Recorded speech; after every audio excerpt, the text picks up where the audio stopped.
শুভ সকাল বন্ধুরা, আশা করি সকলে অনেক ভালো আছেন। মাদার কিচেন অ্যান্ড গ্রাম্য রেসিপি ব্লগে আপনাদের স্বাগত জানাই। বরাবরের মতো আজও একটা নতুন ভিডিও নিয়ে হাজির হয়েছি আপনাদের সামনে। সজনে শাকটা প্রথমেই ভালো করে বেছে ধুয়ে নিয়েছি। একটা ছোট্ট সাইজের আলু এরকমভাবে সরু সরু করে কেটে দিয়েছি।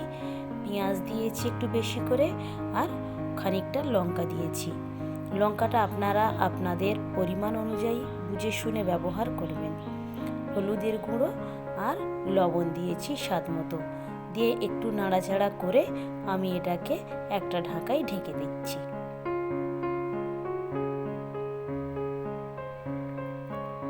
খানিকক্ষণ পরে ঢাকাটা খুলে আবার একটু আমি নাড়াচাড়া করে নিচ্ছি। সজনে শাকটা হয়তো একটা পাতা মতো মনে হয়, কিন্তু এই শাকে খাবার সোডা না দিলে কখনো এটা সিদ্ধ হয় না। সেই জন্যে আমি খাবার সোডা দিয়ে দিয়েছি, দিয়ে আবার একটু আমি এটাকে নাড়াচাড়া করে নিচ্ছি।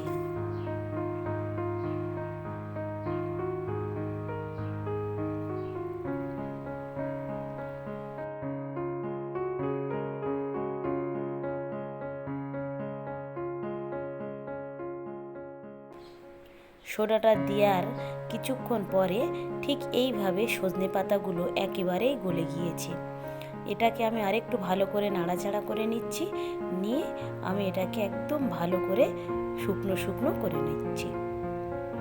একটা পাত্রে ঢেলে নিয়েছি একদম জলটা মরে যেতেই। এবার আমি ফোড়নের জন্য শুকনো লঙ্কা আর এখানে কয়েকটা রসুনের দিয়ে দিয়েছি।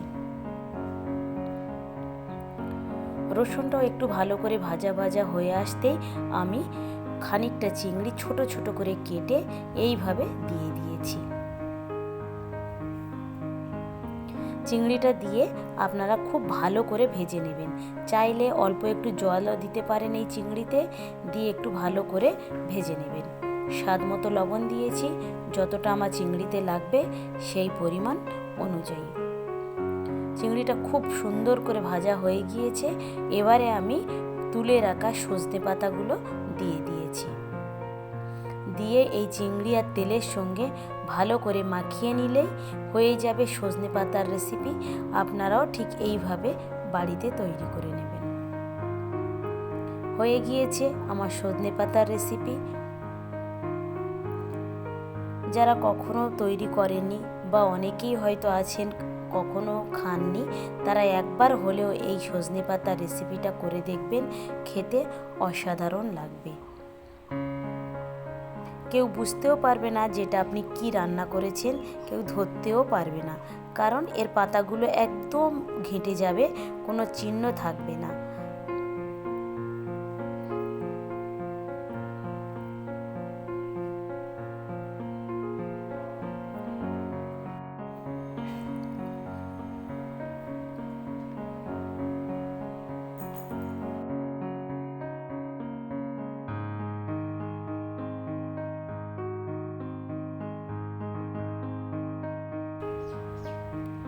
সবাই মিলে এবারে খাওয়া দাওয়াটা করে নিই। খুব সুন্দর লেগেছিল এই সজনে পাতা রেসিপিটা।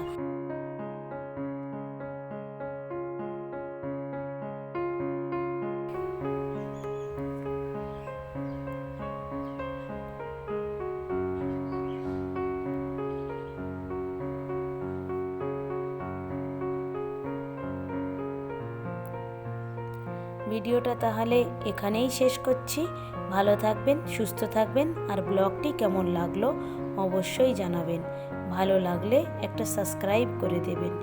দেখা হবে পরবর্তী ব্লগে।